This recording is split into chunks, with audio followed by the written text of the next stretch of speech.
áudio. Pronto.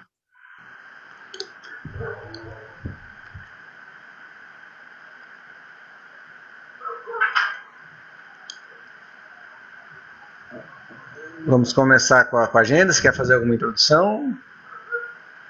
Não, hoje eu prefiro começar com a agenda, porque depois eu coloco já os slides e explico o tema de hoje. Tá, então eu vou compartilhar aqui com vocês a agenda e vou fazer a leitura, que a Helenice não pôde participar hoje, que ela tinha um compromisso. Tá? Então, hoje a agenda cristã é o capítulo 27, experiências difíceis. A beleza física pode provocar tragédias imprevisíveis para a alma, se esta não possui discernimento. Excessivo dinheiro é porta para a indigência, se o detentor da fortuna não consolidou o seu próprio equilíbrio. Demasiado conforto é desvantagem, se a criatura não aprendeu a arte de desprender-se. Muito destaque é a introdução à queda espetacular, se o homem não amadureceu o raciocínio. Considerável autoridade estraga a alegria de viver, se a mente ainda não cultiva o senso das proporções. Grande carga de responsabilidade extermina a existência daquele que ainda não ultrapassou a compreensão comum.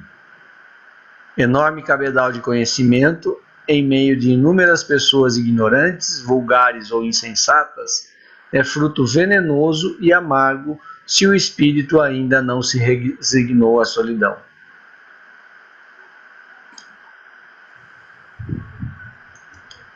É um tema bastante interessante, né?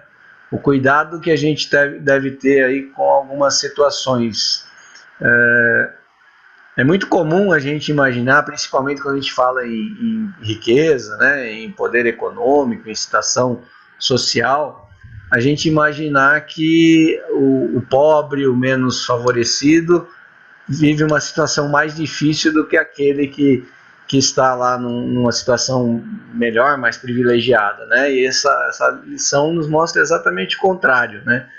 Que muitas vezes o ter e o poder sem um preparo do ser pode ser bastante complicado, né? Não só na questão financeira, que a lição nos traz, mas a questão até do intelecto, de responsabilidade, de poder. Então, o quão delicada é essa situação, né?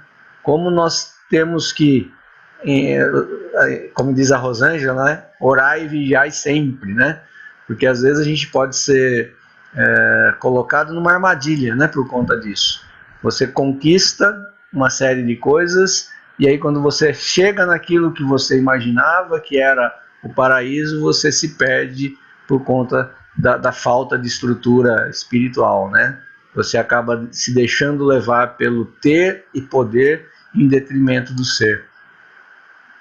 Acho que foi isso que me chamou a atenção aí nessa leitura. Alguém mais tem alguma coisa para falar? Porque o Paulo, acho que foi bem no núcleo da questão. Alguém quer falar mais alguma coisa? Então, vamos fazer nossa prece inicial, porque hoje tem bastante coisa para a gente discutir. Senhor Deus, vamos iniciar nossos estudos evangélicos e lhe pedimos a assistência dos vossos mensageiros, a fim de que nos esclareçam a inteligência e nos deem o discernimento necessário para bem compreendermos o que vamos estudar e aprender na noite de hoje. Sobretudo, rogamos, Senhor, que os nossos amigos espirituais estejam conosco e presida a nossa reunião. Que assim seja. Que assim seja. Agora o Evangelho, quem vai fazer é a Ana Lúcia. Sou eu. Bom, o Evangelho de hoje, capítulo 11, itens 8 a 10, é sobre a lei do amor. E é difícil esse tema. né? É difícil esse tema, porque ele nos chacoalha assim, como a gente sempre fala, e ele é difícil, sem dúvida ele é difícil, mas vale discuti-lo. Ressaltei aqui duas frases que estão contidas dentro desses tópicos. Uma delas é: o amor é a alma da vida, e a outra: o amor é fruto do tempo, que eu acho essa extremamente significativa no que a gente vai discutir. Esses tópicos trazem algumas coisas que a gente já falou e desde que a gente estuda, né? Estamos no nosso aprendizado, que ressalta aqui desde a origem, né? A história do homem, desde a sua origem, ele era guiado por instintos. E depois, no seu processo evolutivo, ele passa a ter sensações. E depois, com o tempo, na base de instrução, à medida que ele vai se depurando, evoluindo, né? Que o espírito vai sendo cultivado, entre aspas, ele vai adquirindo sentimentos. E é quando... Só que o que acontece? Ele vai adquirindo sentimentos, mas o amor é uma centelha que sempre esteve dentro da gente, né? Dentro da humanidade, é uma centelha divina. Mas que ele só vai aparecendo à medida da evolução do ser humano, que começa a cultivar isso, e que essa centelha vai ficando, vamos dizer assim, vai realmente se acendendo, né? E estes, aí na forma de sentimentos, né?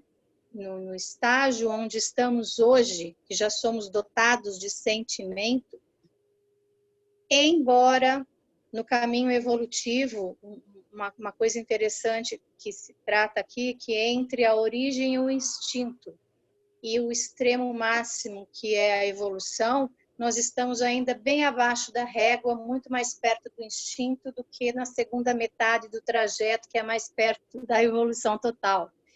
Porque nós direcionamos os nossos sentimentos hoje muito às coisas materiais, interpretamos muito dessas emoções como apego. Então, nós temos apego às coisas materiais, nós temos apego aos animais, e que isso é uma coisa mais instintiva do que um caminho muito mais para um amor fraterno, né? Nós temos paixões, nós temos a nossa sensação e os sentimentos de apego e de vínculo num círculo íntimo de parentes e amigos, e somos indiferentes ao restante da sociedade. Então, a minha família eu amo, protejo um monte, mas o meu vizinho eu não estou nem aí. Então, são coisas muito mais traduzidas como formas de apego do que de um amor realmente fraternal.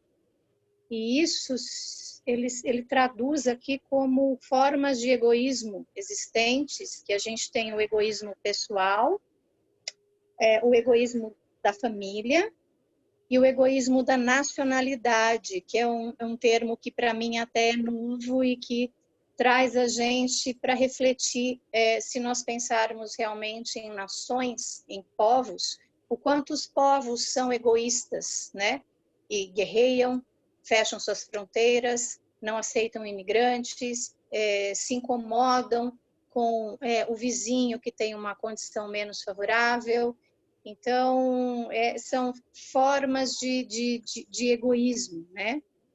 E o que isso traz é que, pelos ensinamentos, não há limite de relação com o próximo quando Jesus traz a frase: amai o vosso próximo como a vós mesmos. Não tem limite do vosso próximo, né? Nós é que estabelecemos esse limite. E uma coisa que é fato é que nós praticamos exercícios de amor, né? Na convivência com seres, aí, né? Nas experiências e com o tempo. Então, quando a gente fala que a gente tem apego com as coisas, apego com numa relação ou apego com os próprios animais, não é que é uma centelha que está sendo cultivada ali, mas a gente precisa olhar tudo isso com profundidade para entender se isso é um apego desmedido ou se realmente eu estou olhando com profundidade, eu estou cuidando, eu estou colocando atenção, né? Isso é um ponto que chama bastante atenção.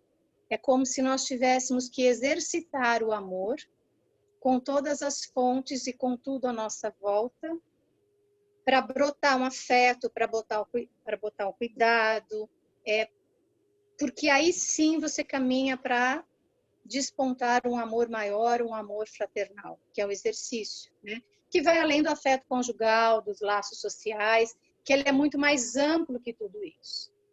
E aí a gente tem os exemplos das pessoas que têm esse amor muito mais amplo, né? As pessoas que abarcam causas humanitárias, né? Elas trabalham em prol de direitos humanos. Elas estão pensando numa coisa muito mais ampla do que o seu ambiente, o núcleo familiar, do que a sua, né? Seu circuito social.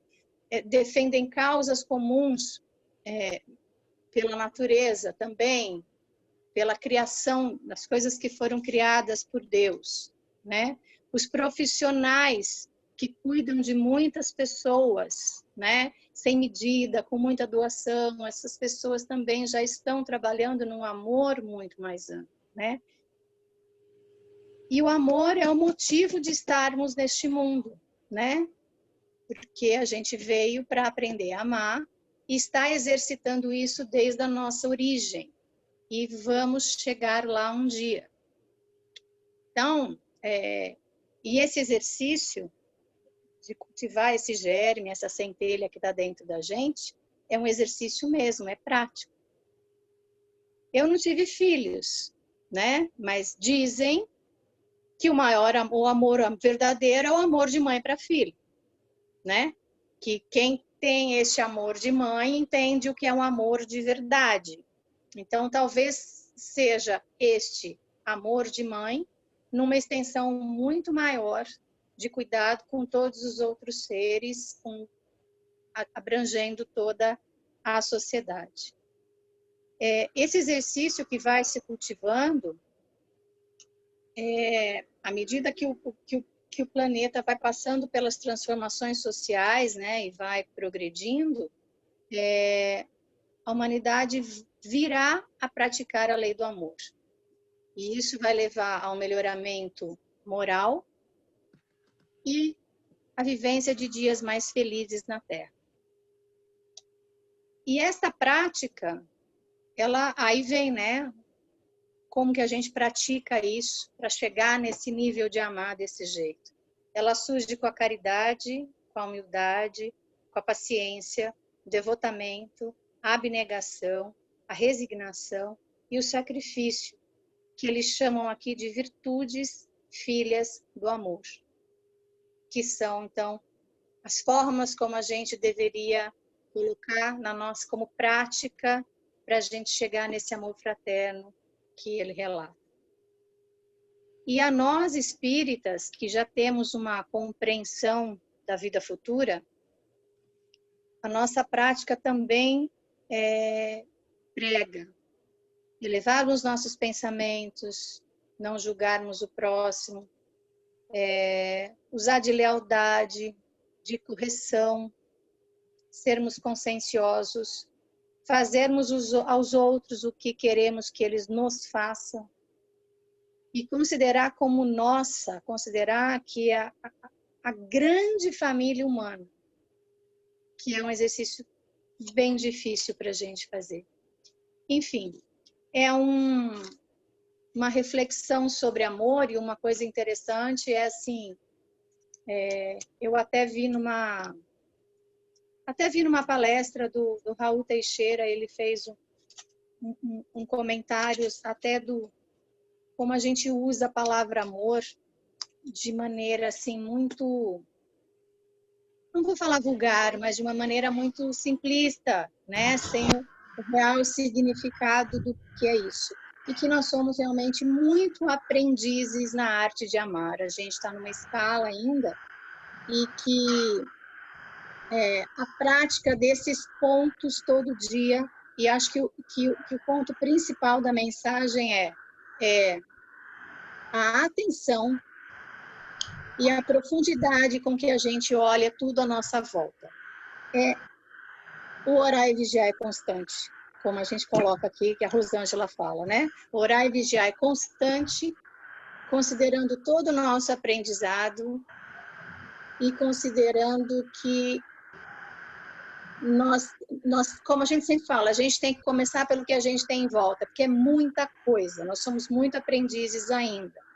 Então, a gente tem sim que olhar a nossa volta, tem que olhar dentro de casa, né? Mas a gente não pode deixar de prestar atenção na humanidade, no nosso entorno, entendeu? E de colocar um pouquinho mais de profundidade nessas questões também. É isso. Tema difícil. Falar sobre a evolução da humanidade no quesito amor é um tema difícil. Muito. Alguém gostaria de fazer algum comentário? Muito bom, Ana. Eu acho que você realmente é difícil, mas você abordou assim de uma forma bem esclarecedora, bem didática, né? Na segunda-feira eu vou fazer o evangelho e o tema é a caridade segundo o apóstolo Paulo. Então a gente vai falar, né, invariavelmente do amor, né? Que é a caridade aí no caso, algumas traduções falam até que é o amor quando ele fez a epístola, né? Mas muito bom. Eu acabei de compartilhar com vocês aí nos dois grupos um videozinho que eu recebi hoje, né? Nada é por acaso. Eu recebi hoje, é um vídeo, na verdade é um corte de uma palestra que é do Mário Sérgio Cortella, Clóvis de Barros Filho e do Leandro Carnal. Mas eu passei para vocês só a parte do professor Clóvis Barros Filho, e ele fala exatamente disso, exatamente o que a Ana está falando hoje e um pouquinho do que eu vou falar na segunda-feira, que é a mensagem que Jesus nos deixou, né? Do amor e do amor ao próximo. Então, obrigado, parabéns, é isso. Muito bom mesmo, Ana. Cada vez que a gente lê esse texto, a gente tem uma reflexão diferente. Parece que nunca lemos, né? Isso mostra como a gente vai evoluindo no pensamento e reflexão. Se você ler esse texto mês que vem, vai ser completamente diferente. Exatamente. Eu já tinha visto palestra, mas a hora que eu li hoje, essa coisa da maneira como a gente aborda a palavra amor e da maneira como se detalha essa questão de que como somos aprendizes e quanto a gente tem que prestar atenção. A gente não presta atenção com profundidade nas coisas. A gente não presta atenção. Dá licença, vocês estão ouvindo chiado? Não. Eu estou ouvindo assim. Eu estou ouvindo. Eu estou escutando, sim, chiado. Agora parou. É alguém que fechou o Então microfone. era o meu ventilador. Boa noite, Gabriel. Bem-vindo. Boa noite. Obrigado, boa noite. Vamos então começar. Deixa eu compartilhar aqui.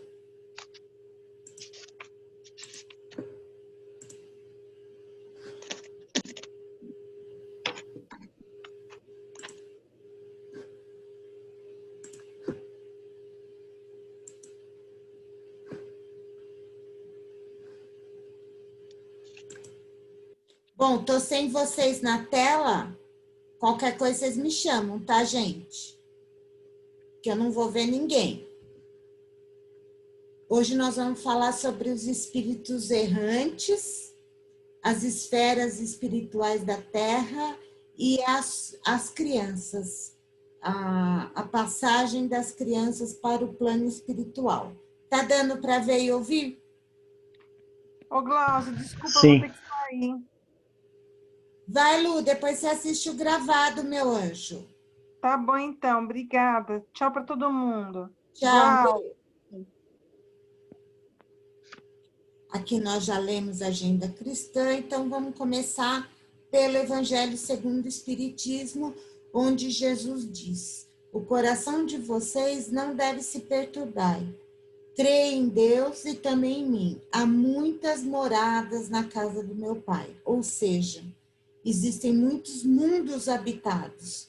Pois se não fosse assim, eu já teria dito a vocês: eu me vou para preparar o lugar. E após ter ido e preparado o lugar, eu voltarei para convidá-los a ficar comigo, a fim de que lá onde eu estiver, vocês também possam estar. Então, a gente é habituado a estudar dentro da doutrina espírita que no mundo infinito, onde Deus é soberano, criador, com certeza, não só a Terra tem um valor. Tudo tem valor na criação, em sua obra. Então, todos os lugares no universo infinito, no qual a gente ainda não faz nem ideia de como seja, todos os lugares têm uma função. Quer dizer, como nós já vimos em aulas anteriores, o nada não existe. Então, partindo dessa ideia, nós vamos ver a aula de hoje, como são essas esferas, como são os mundos transitórios, para a gente começar a compreender do que é formado. A nosso conhecimento ainda é muito limitado nessas questões, mas já dá para a gente começar a desenhar em nossa mente um pouco dessa grandeza. O que significa as diferentes moradas para a doutrina espírita? Diferentes mundos habitados no universo, planos evolutivos existentes no nosso planeta. Quando a gente fala em diferentes mundos habitados, a gente não quer dizer que sejam com corpos físicos, como nós temos aqui, pois com certeza cada corpo será adaptado ao planeta, às condições do planeta. Então, às vezes, é muito interessante a gente ver essa procura de vida fora da Terra, mas as pessoas procuram vida igual nós temos aqui. Com certeza não acharão, porque faz parte de uma outra concepção, onde o corpo precisa de outros meios adaptados, com certeza, àquele ambiente. Se vocês tiverem dúvida, vocês pode me interromper a qualquer hora, mas eu preferi tirar o quadradinho para não interromper a tela. Segundo a lei do progresso, que nós já vimos, tudo que existe no universo está em constante evolução.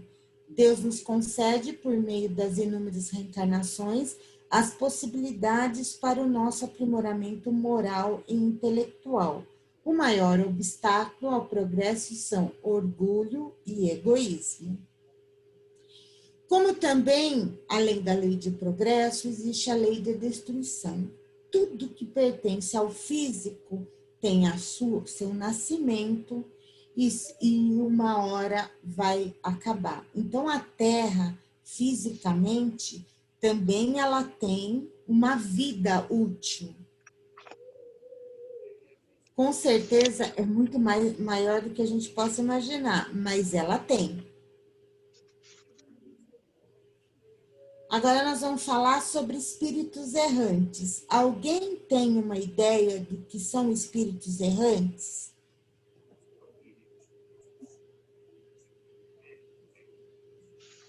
Para mim, são espíritos que eles estão na erraticidade, né? Eles estão vagando. Podem estar tanto no umbral, quanto podem estar nos planos elevados aí. Um grande grupo. Bonita essa foto, né? A escada de Jacó aqui.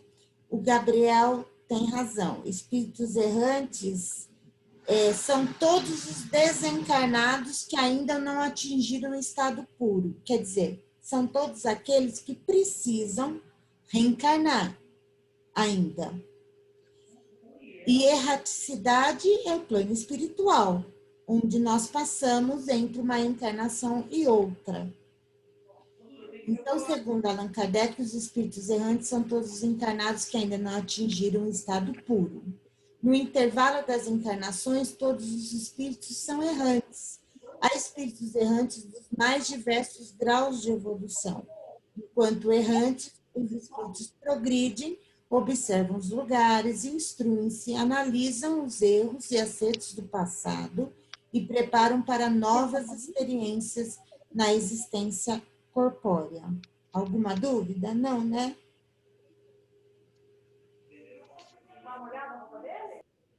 E erraticidade, tempo que o espírito termina uma experiência encarnatória e aguarda para reencarnar, por meio do nosso estado de espírito, podemos atingir o céu ou o inferno, a alegria, a felicidade, a gratidão, o otimismo, o perdão, a raiva, o orgulho, vaidade, ódio, angústia, inveja. Essas moradas não são físicas, e sim estados mentais e espirituais. Por que ele coloca isso? Porque o que proporciona o lugar que nós vamos ficar na erraticidade, que é o tema de hoje, não são propriamente lugares físicos, e sim vibratórios, onde a gente se afina dependendo dos nossos sentimentos, porque os sentimentos é que geram os pensamentos. Então, na erraticidade existem dos mais variados tipos de espíritos. Só aqueles puros é que não vivem na erraticidade, porque eles não têm mais necessidade de reencarnar. Tá claro? Tá? Agora vamos falar um pouco das esferas espirituais da Terra. O que são essas esferas? As esferas espirituais são as diversas subdivisões vibratórias do mundo dos espíritos. Muitas pessoas ainda têm assim dificuldade de imaginar essas subdivisões vibratórias. E não é sem razão.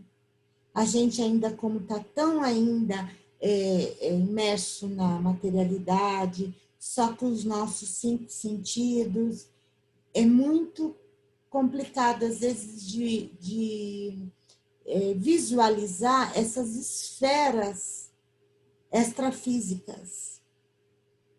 Mas, com o tempo, a gente vai estudando e vai aperfeiçoando, vai entendendo como elas funcionam. Estão para a vida extrafísica, assim como os continentes e os países estão para o mundo físico. Então, se aqui nós temos divisões entre países e continente, no mundo extrafísico também há essas divisões, mas que comanda aí é o estado vibracional. O universo se compõe de diferentes esferas, com vários graus de luminosidade e felicidade, e essas esferas nos servirão de morada depois da morte na Terra, de conformidade com as condições espirituais que aqui tenhamos conseguido. Então, para que esfera nós iremos quando chegarmos ao plano espiritual? Aí só o tempo dirá, né? Cada esfera está numa... Agora, temos que deixar bem claro que mesmo às vezes num espírito mais avançado do que a maioria, no mundo de provas e expiações, quando ele deixa a matéria, ainda ele carrega muitas impressões daqui. E ele precisa de um tempo, por mais evoluído que ele possa ser, para se desfazer dessas impressões. Por isso que alguns autores falam que a nossa passagem pelo umbral é certa, porque lá é que nós nos desfazemos dessas impressões. O tempo é que vai variar. E a gente vai poder ver que o umbral, eles têm diversos também estados vibratórios. Não é só como aquele que a gente imagina, escuro e frio. Então, o nosso estágio é certo por causa desse... A gente carrega ainda assim, esse estado muito forte material. Então, deixa eu tirar aqui de novo. Passar para cá. Eu peguei na internet, mas aqui, ó, habitantes da Terra de 30 milhões, é claro que está super defasado. Eu deixei só para a gente ver qual a porcentagem de espíritos que estão encarnados com os desencarnados. Quando a Terra tinha 30 milhões, 6,5 bilhões estavam encarnados e 23,5 bilhões desencarnados. Então, isso mostra para a gente que a população no plano espiritual é muito maior do que a que está no plano físico. Por isso que a gente sempre fala que nós não imploramos para poder vir, para ter uma chance de vir. E às vezes nos chocam esses dados para mostrar como é valiosa essa nossa experiência na Terra. Talvez tenhamos esperado muito para ter essa oportunidade, porque é muito diferente o número de habitantes da Terra no plano físico e no plano espiritual. Então, a partir desse desenho, ele mostra 7 estados, 7 esferas em torno da Terra. Eu vou ter que tirar desse slide agora, mas eu gostaria que vocês prestassem atenção onde está o nosso lar, que é aqui no 4, e o Thomas Edison, que ele está presente em várias psicografias, que ele está no nível 6. Então, a gente vai ver as características de cada um desses círculos a partir de agora. É só para a gente conseguir visualizar como é que funcionam esses círculos vibracionais. Alguma pergunta, pessoal? Não? Então, vamos para frente. Eu tirei a descrição que eu vou passar a seguir, eu tirei desse livro As 7 Esferas da Terra, que foi publicado em 2001 pela FEB Editora. Aqui fala na revista Reformador, fala sobre esse livro. Então, quem quiser pesquisar mais, é esse livro aqui. O primeiro é o abismo. É a primeira e a mais inferior das esferas, só habitado por joio em sua pior condição. A nomenclatura, aqui ele fala joio porque ele fala separar joio do trigo, então ele vai usar sempre o que é o joio e o que é o trigo. Então, a primeira esfera é a pior de todas as esferas, é a mais inferior. Então, no livro Libertação, no capítulo 8, André Luiz fala um pouquinho sobre esse abismo.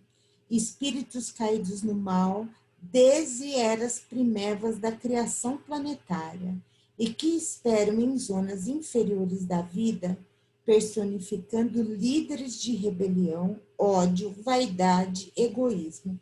Não são, todavia, demônios eternos, porque individualmente se transformam para o bem, no curso dos séculos, qual acontece aos próprios homens. Com certeza eles não vão ficar lá eternamente, porque isso não existe, como nós já vimos. Até as entidades obsessoras atuantes na crosta terrestre denotam conhecer e temer essa formidável região abissal. Então, o abismo representa o número 1, é esse aqui, ó. O abismo. Vamos voltar lá no 2. No 2 temos as trevas. É a segunda esfera, também só habitada por joio, mas em condições mais brandas do que os habitantes do abismo. Chamamos trevas regiões mais inferiores que conhecemos.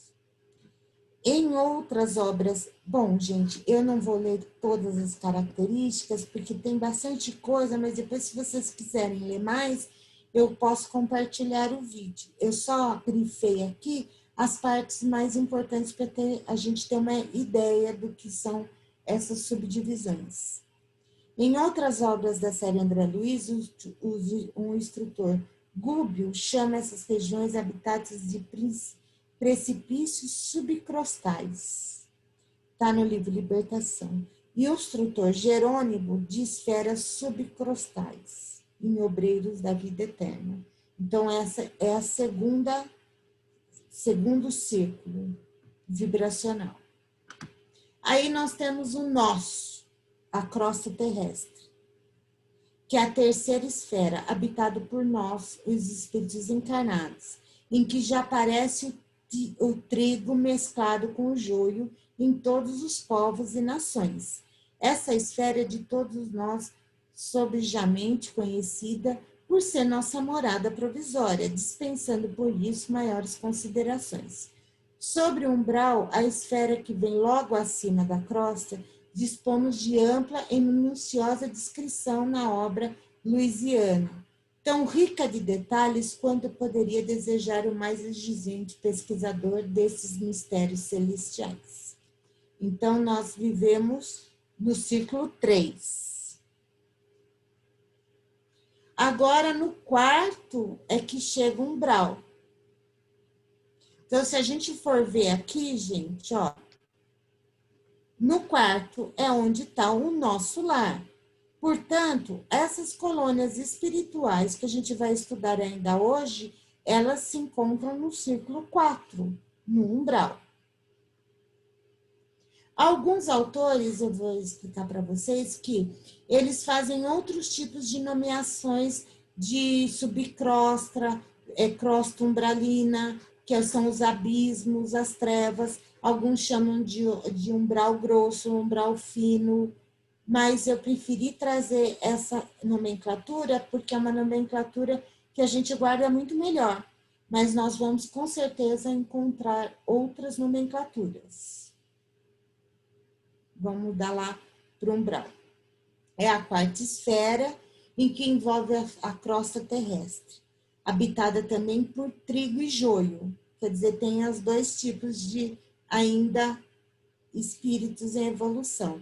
Mas, ao contrário daqui, da matéria, lá as gramíneas já se encontram separadas. O trigo habitando as cidades amuralhadas, que são as colônias, e o joio espalhado pela terra da liberdade. Isso está escrito em A Vida Continua. A cidade Nosso Lar está situada sobre o Rio de Janeiro, nas regiões superiores do umbral. Então, o que ele está nos trazendo? Que embora seja umbral, tem já uma região desse umbral onde se encontram as cidades, as colônias, e outras que não, que mostra o André Luiz no seu primeiro livro, Nosso Lar. Os que habitam suas regiões inferiores apoiam-se na mente encarnada, e é pelo pensamento que os homens encontram nessa região os companheiros que afinam com as suas tendências. Por que eu quis destacar isso? Como eles estão muito próximos à nossa esfera física, eles estão em profundo intercâmbio conosco.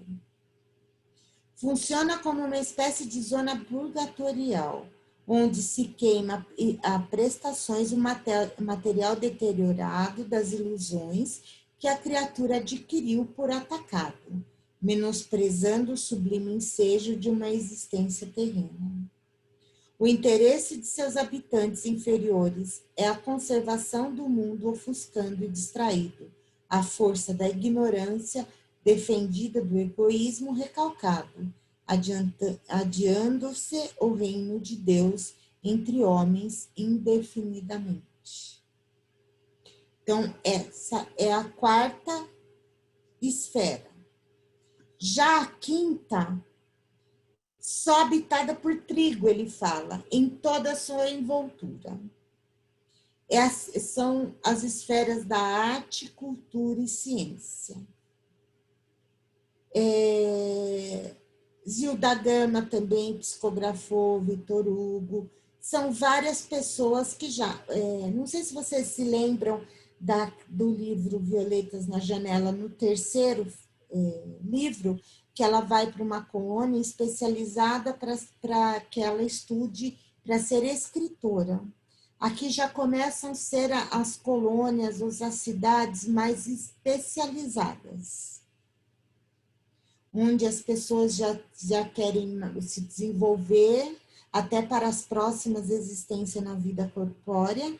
Então, é lá que se desenvolve, se estuda toda a ciência que depois vai vir para a gente, a cultura, a arte, já são espíritos bem mais elevados. Já a sexta chama-se Amor Fraterno Universal. Também só habitado por trigo, mas um trigo melhor do que a quinta. Como diz aqui, num estágio superior ao dos habitantes da quinta. Está vendo que aqui o que vai preponderar são pessoas que já desenvolveram o amor fraternal universal, como o evangelho que a Ana Lúcia nos trouxe hoje. É desse plano verdadeiramente hiperceleste que, sem dúvida, desceu o mensageiro Asclépios, materializando-se no santuário da bênção em nosso lar, para uma formosa preleção a seus habitantes, informa o instrutor Cornélio. Quem leu Nosso Lar lembra desse capítulo número 3, o Sublime Visitante, onde eles recebem esse Asclépios. Ele é muito mais sutil, né? Então tem todo um preparo para receber ele, porque ele vai para a quarta esfera e ele é da sexta. Lembre-se que a mãe do André Luiz não fica claro de onde ela veio, mas ela também não é do nosso lar, ela é de uma outra esfera. Posso passar, pessoal? Pode. A Aurora está lendo, Aurora? Tá. Seu microfone está desligado. Já no sétimo, são as diretrizes do nosso planeta. Esta é a sétima e última esfera, onde certamente o Cristo está entronizado no seio de uma humanidade cuja altitude evolutiva é por ora inconcebível para nós. E desse refulgente paraíso celestial governa esse maravilhoso organismo de esfera chamado planeta Terra, que ele mesmo formou por determinação de Deus. Não significa que Jesus está aí. Eles, como deixam bem claro, ele está entronizado no seio de uma humanidade. Mas são, com certeza, aonde são espíritos altamente já evoluídos e que eles cuidam e decidem os rumos do nosso planeta.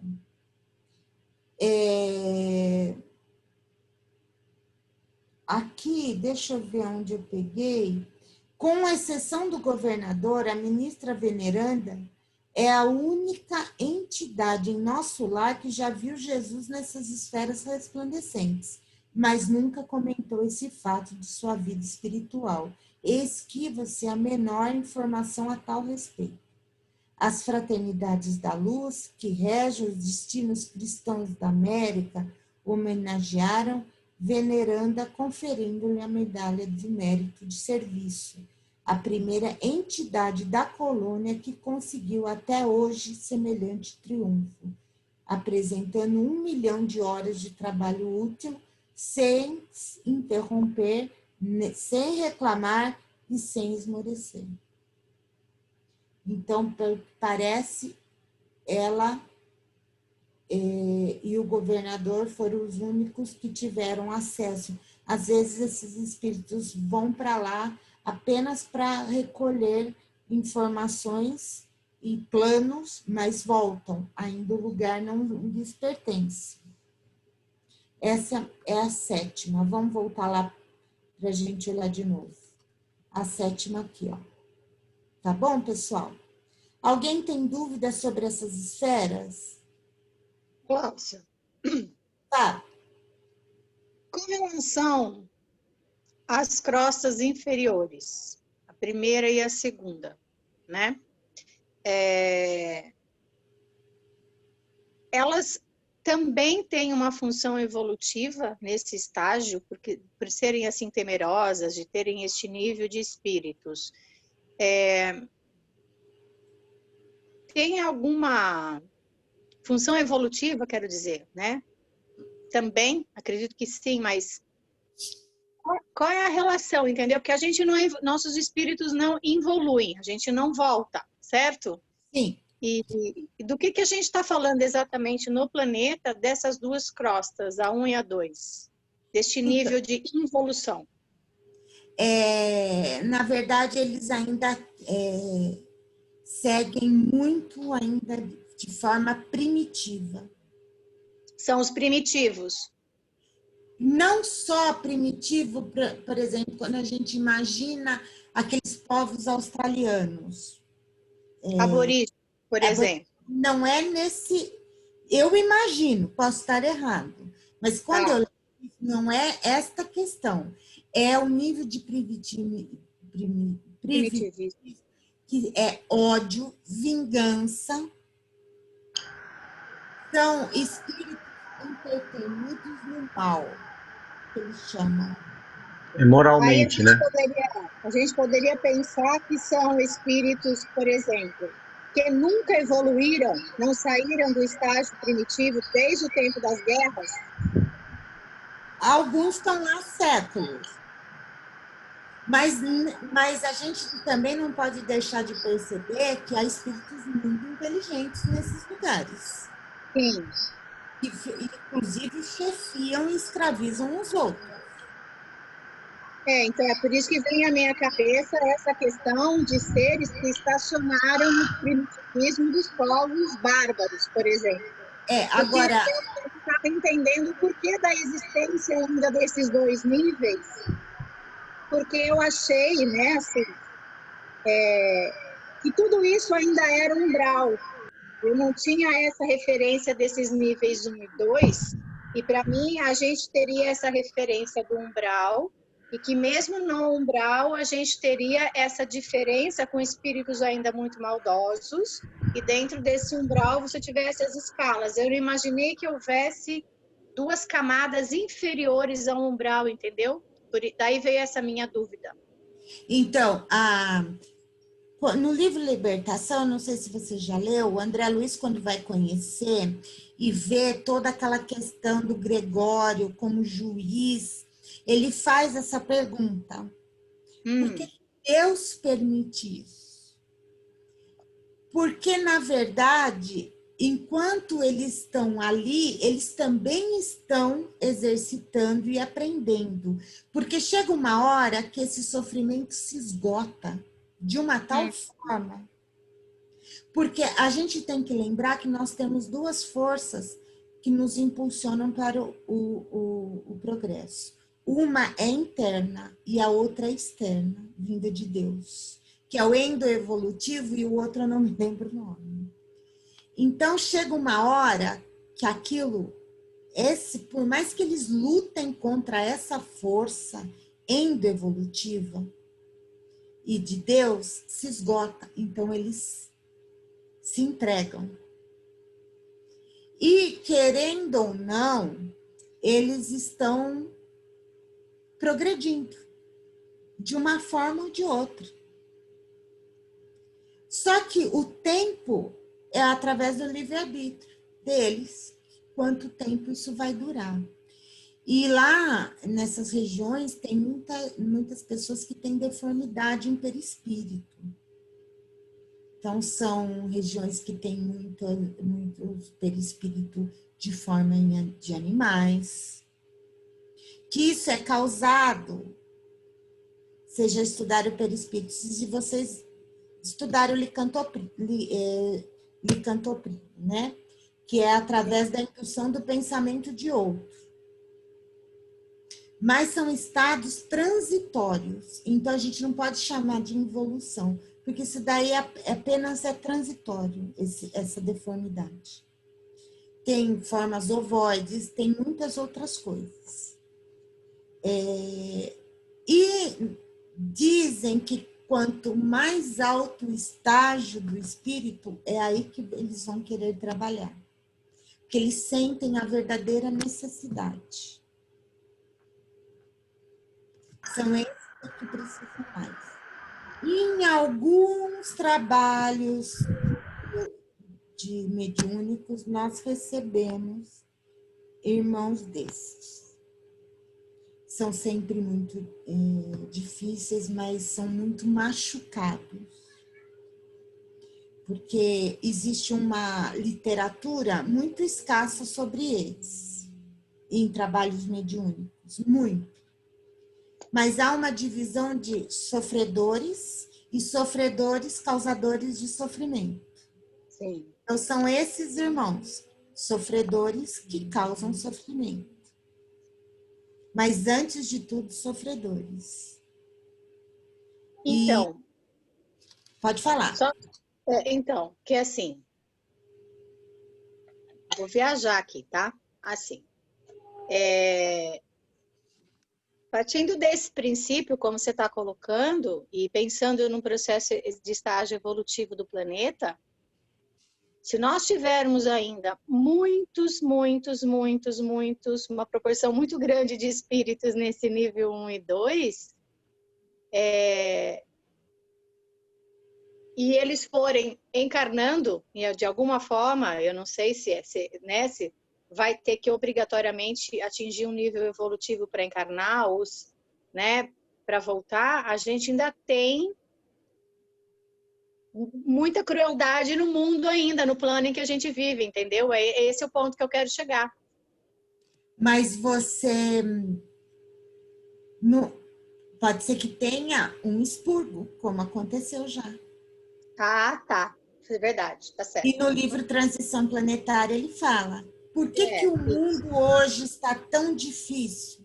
Porque são as últimas chances de alguns espíritos de se acomodarem ao padrão vibracional da Terra, regeneração. Eu falo por uma última chance, hein? Bem lembrado. Partido. A transição planetária, tá certo, bem lembrado. Então, pode ser que eles não fiquem mais nesse plano.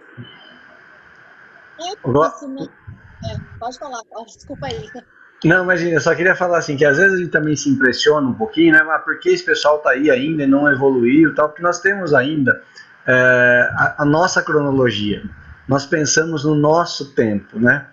E o tempo no plano espiritual é outro. Se vocês observaram aí aquela homenagem que fizeram para Narcisa, eles falaram em 1 milhão de horas, né? Ininterruptas, sem reclamação, com entrega total. 1 milhão de horas dá 2.736 anos de trabalho ininterrupto no nosso tempo, entendeu? Então é assim, é que a gente ainda vai assim, nossa, mas esse pessoal está aí há tanto tempo. Não necessariamente, né? Nós estamos medindo pela nossa régua, pelo nosso tempo. Então, eu só queria fazer esse parênteses aí, porque a gente ainda tem, porque a gente está aqui na matéria, é o tempo que a gente conhece, não tem como a gente falar, né? Então, o pessoal desde o tempo da barbárie e tal, mas não é nada, é fração de segundos, né? Não, mas a minha pergunta não é nem tanto pela questão do tempo, e muito mais no sentido de quantos ainda são deste nível, né, desse grau evolutivo tão inferior, que ainda teriam que encarnar aqui para evoluir. Né? Então, só a transição planetária mesmo, os expurgos é que explicariam, porque como é que a gente vai fazer uma transição se ainda tiver uma proporção tão grande desses tão inferiores que precisam entrar aqui, entendeu? Aí eles vão para mundos primitivos e vão ajudar aqueles mundos a evoluir, como nós recebemos vários espíritos. Tá. E com isso eles vão se melhorar. Quer dizer, tudo é perfeito. claro. Agora ficou claro. É. Ficou claro. Agora, tem uma história rapidinha de um lenhador que eu gostaria muito de contar para vocês. É 1 minuto. Existia um lenhador que ele entrava nos bares e brigava com todo mundo. Super grosso. Xingava, era grosseirão. Quando ele morreu, ele foi já direto para uma colônia. Aí o que fala? Perguntaram, nossa, mas aquele briguento grosseirão veio para cá? Ele falou assim, sabe por quê? Porque o que ele fazia com um machado nas últimas encarnações, e ele teve um salto tão grande na evolução que ele só brigava e xingava. Então, às vezes, a gente acha que aquele que é meio assim desviado, mas imagine o esforço que ele fez, o quanto ele se superou. E a gente deve lembrar que o espírita, qual é a definição de espírito? Aquele que luta contra seus maus instintos. Talvez a gente tenha ficado estacionado nessa encarnação, enquanto uns que aos nossos olhos não têm evoluído tanto, houve uma crescente muito maior que nós mesmos. Então, é muito interessante se a gente for começar a pensar. Ô, Glaucia, Oi. deixa eu fazer uma pergunta. Teve um livro, acho que eu não lembro se foi Memórias de um Suicida ou algum outro, que o André Luiz ele fica um tempo dentro de uma fortaleza, dentro do umbral, que ela é o único ponto de luz local, assim. E seria que ponto? Porque eu fiquei pensando que era na Terra mesmo, assim.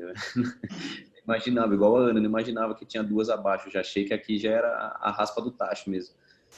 Não, Gabriel, acho que você está falando no ação e reação. Esse mesmo. Então, eu sou apaixonada pela casa de Fabiano, não sei se vocês sabem. Eu estudo desde criança espiritismo para estar numa das casas de Fabiano. Então, isso para mim eu não esqueço de forma alguma. A casa de Fabiano, ela se localiza numa das piores estágios do umbral. Eu devo ter vindo de lá, porque quando eu era adolescente, a primeira vez que eu ouvi falar da casa de Fabiano, eu simplesmente me sentia lá. Era uma afinidade enorme. E são já próximos às regiões mais pesadas, no estágio 1 ou 2. Entendi. E aí tem um acidente de avião que eles vão socorrer, e aí eles explicam porque uns podem ser socorridos e outros não. Isso aí, eu achei muito legal, isso é muito bom. Ação e reação. Então é lá embaixo. Tanto é que você percebe que eles escutam barulhos de animais horripilantes, chamam a atenção deles. A descrição é bem assustadora mesmo, né? Do ambiente externo, assim, é bem... E são 1 e o 2 é que eu tenho mais afinidade. Joia, obrigado. Mais alguém quer falar alguma coisa, pessoal? Então, vamos passar para o próximo. Aqui já vimos. O umbral começa na crosta terrestre, é a zona obscura de quantos no mundo não se resolveram atravessar as portas dos deveres sagrados, demorando-se no vale da indecisão e no pântano dos erros numerosos. Região destinada a esgotamento de resíduos mentais. É a qual a casa que não há pão, todos gritam e ninguém tem razão. Mas aqui é o umbral do nosso lar, né? Que ele está falando. Que já é na mesma faixa. Qual o tempo de permanência no umbral? Todo mundo quer saber. Mesmo no umbral, nunca falta proteção divina. Cada espírito lá permanece o tempo que se faça necessário. Para isso, Jesus permitiu que se erguessem muitas colônias como nosso lar, consagradas ao trabalho e ao socorro espiritual. Agora vamos falar um pouco das colônias espirituais. Onde estão as esferas espirituais ou colônias espirituais? Os céus são salpicados de colônias espirituais que são refúgios de acolhida. São hospitais, oficinas, escolas de todos nós, espíritos em evolução. O mundo dos espíritos é subdividido em várias faixas vibratórias concêntricas, tendo a Terra como centro geométrico. Nós já vimos isso. A atmosfera espiritual das diversas esferas será mais pura e eterizada quanto mais afastada da crosta elas estiverem.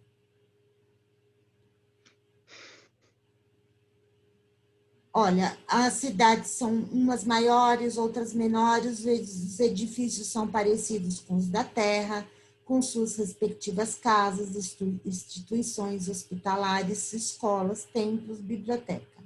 Em todas as faixas, o solo tem uma consistência material, vê-se o céu e o sol. Aqui a gente já está falando da colônia. Podem, e algumas, inclusive, têm certas especialidades. Algumas são socorristas correcionais, estudo e desenvolvimento das artes, de pesquisa no autoconhecimento, científicas, e muitas outras. Então, aqui a gente, mais ou menos, a gente tem a divisão das colônias. Aqui não está aparecendo o nosso lar, porque, óbvio, todo mundo sabe que é no Rio de Janeiro. O nosso é a Colônia das Flores, é uma das maiores. Vocês conseguiram identificar?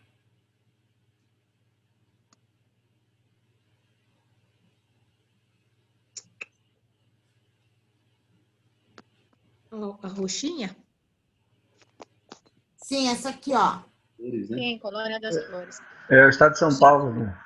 Muita pega um pouco do colônia. Paraná. Oi? É muita colônia. Muita colônia. Quando eu puder mudar, vocês avisam. Eu sei que vocês estão olhando aí as colônias. Ana, para cada encarnado, naquela proporção que a Glaucia colocou, tem 4 desencarnados. Nós temos 5.750 municípios, mais ou menos, no Brasil para os encarnados. Imagina para os desencarnados, né? Quanta colônia a gente não precisa. Então, e aí, assim, essas colônias, elas são colônias que diferem vamos dizer assim, na especificação de trabalhos, etc. Ou, assim, somos do estado de São Paulo, obrigatoriamente vamos para a Colônia das Flores. Na verdade, o que a gente... Olha, não existe muita coisa sobre essas colônias. A literatura é escassa. A gente vê pinceladas de uma ou outra coisa. O nosso lar não fala sobre uma especialidade dele, né? Pelo menos eu não é de socorro, mas não fala de uma alta especialidade. Alguma dessas colônias, segundo esse livro, fala já de uma especialidade. Mas eu entendo que a gente vá mesmo para a Colônia das Flores. É bom que é grande, quem não quiser encontrar com o outro vai ter bastante espaço. Tem até uma colônia Gramado, gente. Pensa que lindo que deve ser. Pois é, melhor você mudar para lá agora, porque você já está na das Flores. Eu já estava lá perto, eu voltei, então agora não tem mais jeito. Aí. Mas uma coisa que eu fiquei me perguntando, meu pai é italiano, quando ele faleceu, para onde ele foi? Para onde ele tinha mais afinidade do coração. E onde a família espiritual dele estava reunida. Então, não sei se no Brasil, na Itália. E eu perguntei, também assim, não quero ficar me delongando aqui, porque me chamou a atenção pelo seguinte, tá? Eu morei também um bom tempo em Brasília. E Brasília tem toda uma conotação espiritual e esotérica muito forte, né? E eu vi aqui que a colônia que está lá em cima se chama Regeneração. E isso me chamou a atenção, por isso que eu perguntei se existiriam especificidades, entendeu? Entre Sim, essas nós vamos ver colônias. as especializações de cada uma, mas eu acho que aí, quando a pessoa, um imigrante como meu pai, uma pessoa que morou em diversos Eu acho que vai onde a sua vibração, a sua família espiritual, a maioria dos seus parentes tem todas essas ligações, né? Parentes com certeza que nós pode ser que nem conhecemos nessa encarnação, né? Ô, Gláucia, Oi, desculpa minha ignorância. Essas colônias são Brasil. isso. Tem Então, no mundo lá fora, inteiro. então elas só regem aqui, Brasil. Isso. Sabe, Então, Rosângela, durante muito tempo eu procurei alguma bibliografia sobre colônias de outras religiões, de outros lugares do mundo. Não existe nada, tá? seria por isso que o Chico falava muito que o Brasil é o berço do espiritismo? Não, esses tipos de colônia existem em todos os lugares do planeta. Ah, tá. Não é por isso. Você leu o livro Brasil, Coração do Mundo, Pátria do Evangelho? Não consegui ler ainda. Leia que você vai entender lá por que a doutrina espírita teve assim um solo mais fértil no Brasil. Mas Ah, colônia entendi. existe em todos os lugares. Ah, tá. Entendi. Mas eu gostaria de saber uma colônia de uma área, de uma religião, por exemplo, judaica, de uma religião muçulmana. Isso teve uma época que eu fiquei muito curiosa, mas não tem nada. Bom, Entendi. vamos ler a Colônia das Flores, que é o lugar que nós vamos. É uma das maiores colônias espirituais, inicia na parte central de Santa Catarina, nas proximidades de Tangará, seguindo sem interrupção até o norte de Goiás, na cidade de Alto Paraíso de Goiás. Essa cidade é muito emblemática, né? Como É dessa que eu ponte estou de... falando. Então, É dessa que eu mas estou falando. teve uma época que um monte de jundiaense foi morar lá.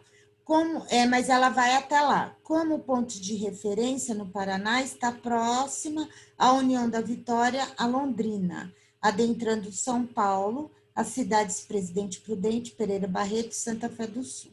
Segue em direção do sudoeste de Minas Gerais, adentra Goiás por São Simão, Paraúna, até Alto Paraíso.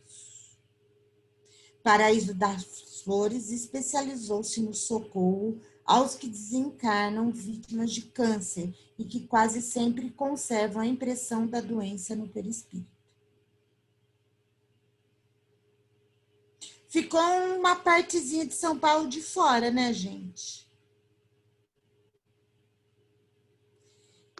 Bom, foi a partir do lançamento do Nosso Lar em 1943 que nós começamos a ter ideias dessas regiões extrafísicas. Foi através do Nosso Lar que abriu a nossa visão para esse tipo de moradia que nós teremos. Por isso que é legal do Espiritismo, ele é sempre algo ainda muito aberto, muito a receber de informação, né? E, com certeza, conforme nós formos evoluindo, mais coisas nos serão trazidas. Mas, quase, com certeza, as obras do codificador.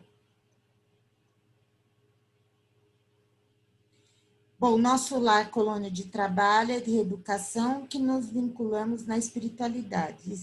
Colonialidade habitada por jovens e mulheres, jovens e adultos que se desvencilharam do corpo físico, localizado sobre a cidade do Rio de Janeiro, foi idealizada por um grupo de espíritos portugueses desencarnados no Brasil no século. Então, tem até toda uma história de fundação, de desenvolvimento. Claro que nosso lar nem sempre foi o que é hoje. Ele passou por uma evolução muito grande. Os espíritos que eram seus habitantes, num tempo passado, eram também muito mais animalizados, hoje não. Então, evolui. Como nós evoluímos, as colônias também evoluem. Agora, mundos transitórios. Vocês têm mais ou menos uma noção do que é um mundo transitório?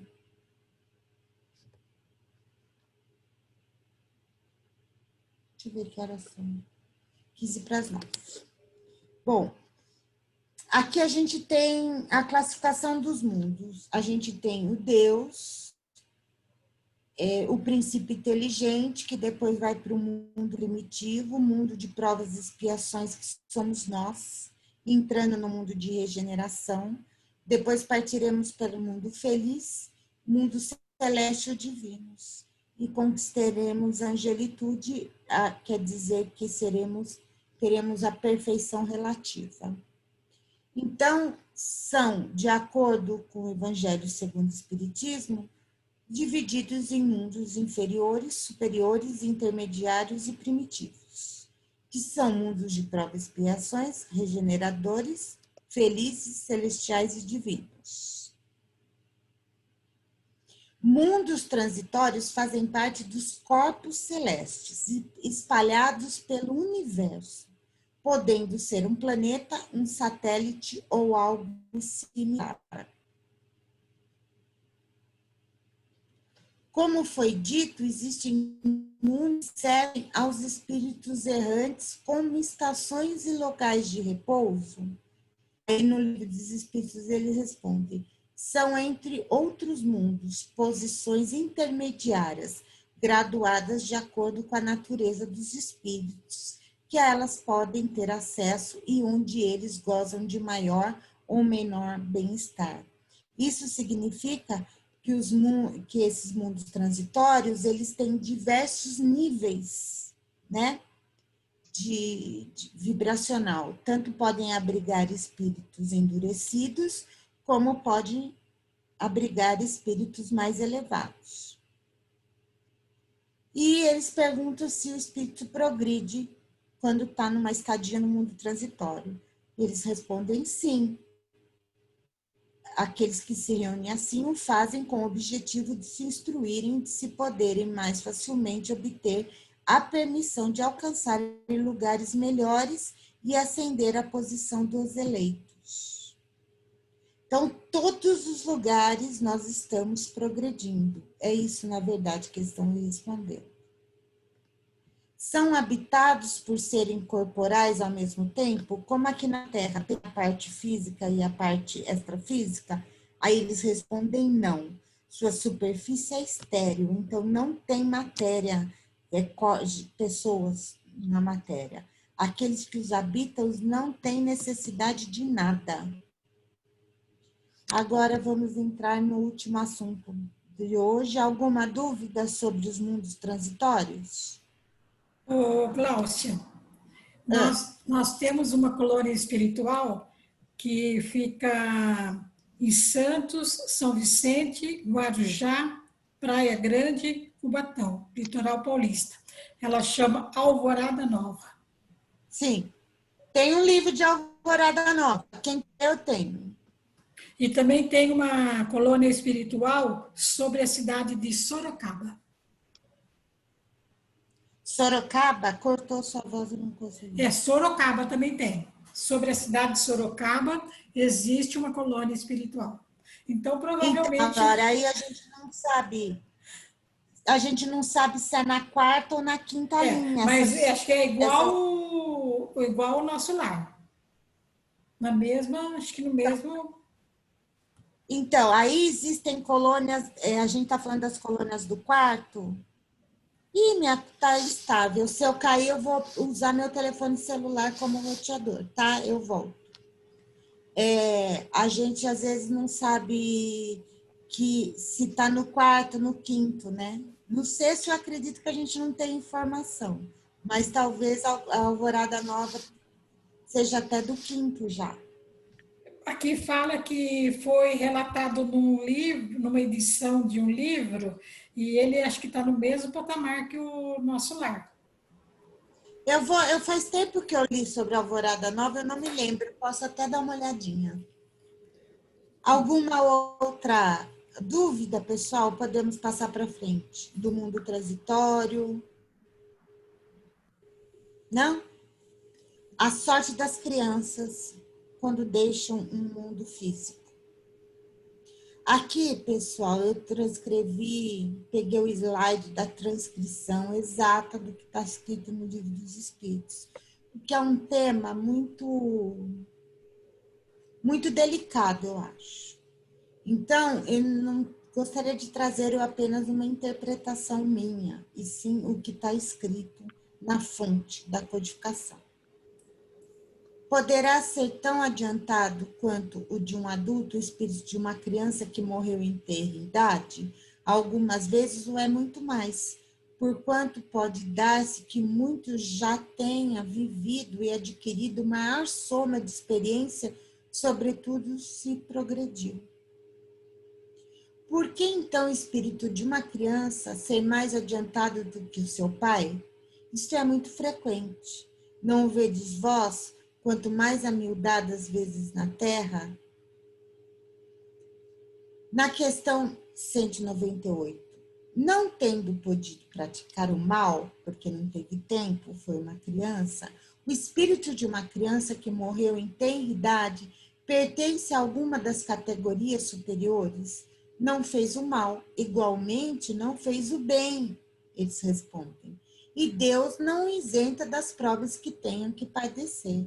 Se for um espírito puro, não é pelo fato de ter animado apenas uma criança, mas porque já progredira até a pureza.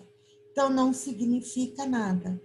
É apenas um espírito que está no corpo de uma criança. Ele não é uma criança. Deixa aqui muito claro isso. Porque tão frequentemente a vida se interrompe na infância, a curta duração da vida da criança pode representar para o espírito que a animava o complemento de existência precedente interrompida antes do momento em que deveria terminar em sua morte. Também não raro constitui provação ou expiação para os pais. Aqui ele fala duas coisas. São espíritos de suicidas que vieram para completar os anos da reencarnação que o antecederam. Ou uma provação ou expiação para os pais. Então, às vezes, o espírito vem em missão para ensinar os pais algo, mas ele sabe que vai deixar logo a matéria. Deu para entender? A pesquisadora que vai lançar agora, a Dora, que mais conhece sobre a vida de Kardec, deu até entrevista há pouco tempo para o Bial, tudo sobre ele, que vai ser lançado o documentário, mas é um documentário super científico. Ela morou na Alemanha, então ela tem uma outra postura diante do espiritismo. Às vezes até pode nos chocar a posição dela. É muito diferente.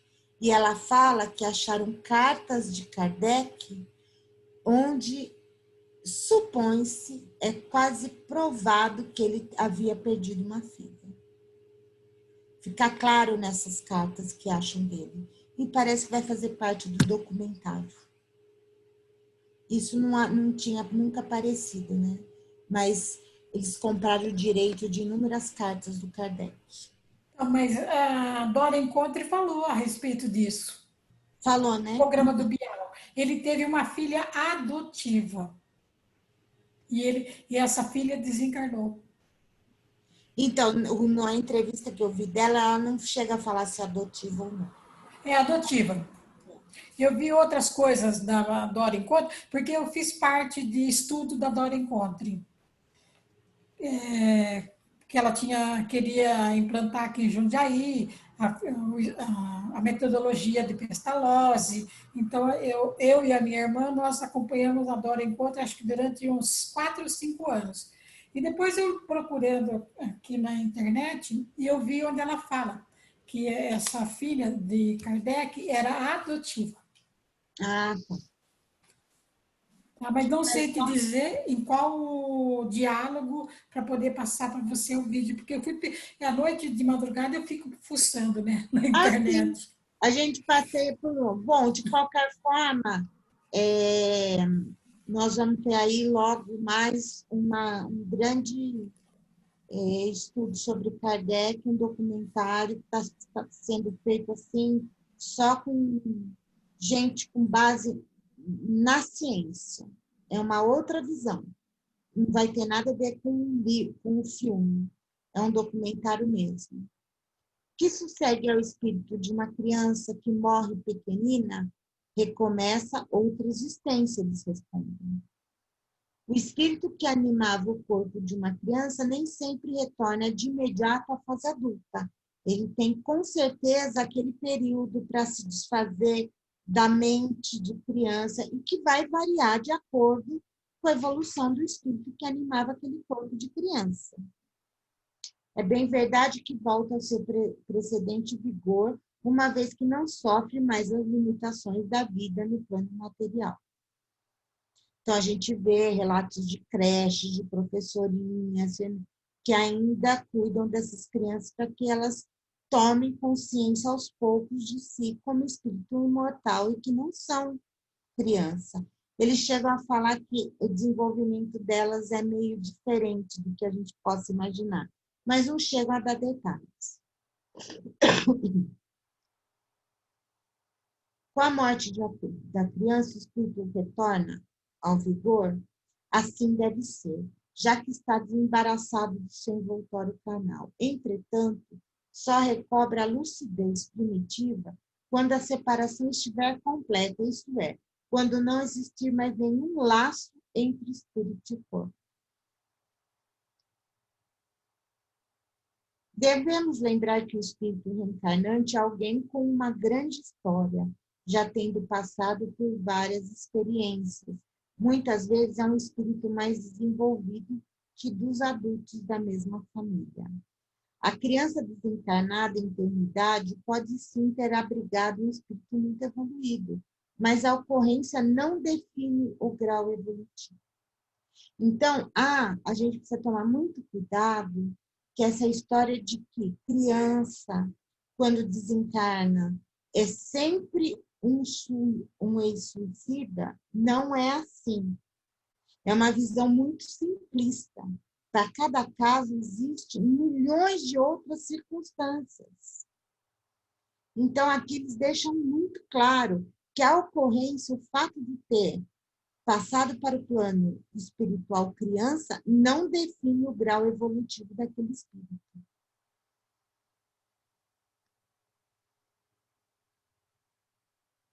E o que está escrito no Allan Kardec, que o Paulo já pôs, nascer, viver, morrer, renascer, ainda e progredir sempre. Tal é a lei. E por hoje é só, pessoal. Alguma pergunta?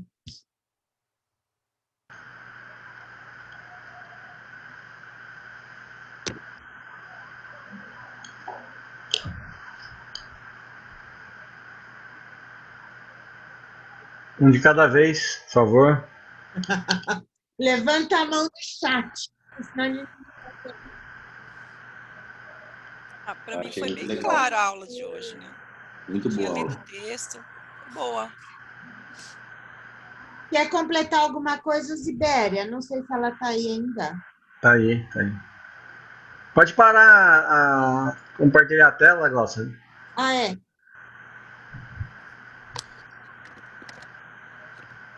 Isso. Por enquanto, nada a comentar. Apenas que quando eu ouvi Nosso Lar pelos portugueses, quem sabe eu tenho um lugar lá. Meu pai foi para lá, quem sabe? Meu pai foi para o Nosso Lar? Quem sabe? Ele era português. Os meus avós foram para uma colônia espiritual na Espanha. Maravilha. Isso, meu pai foi do lado de lá do mar, vou ter que viajar outra vez. Mas, ó, aí você vai voando. Aurora, aquela vez que nós tivemos com a Dora, foi lá na Anália, né? Aquele curso que ela deu, né? Mas eu fui em São Paulo. Eu fui em São Paulo durante 2 anos, toda semana. E depois, quando ela mudou aqui em Bragança, eu e a minha irmã, nós íamos lá. Eu fui só na Anália com ela. Ela foi uma pesquisadora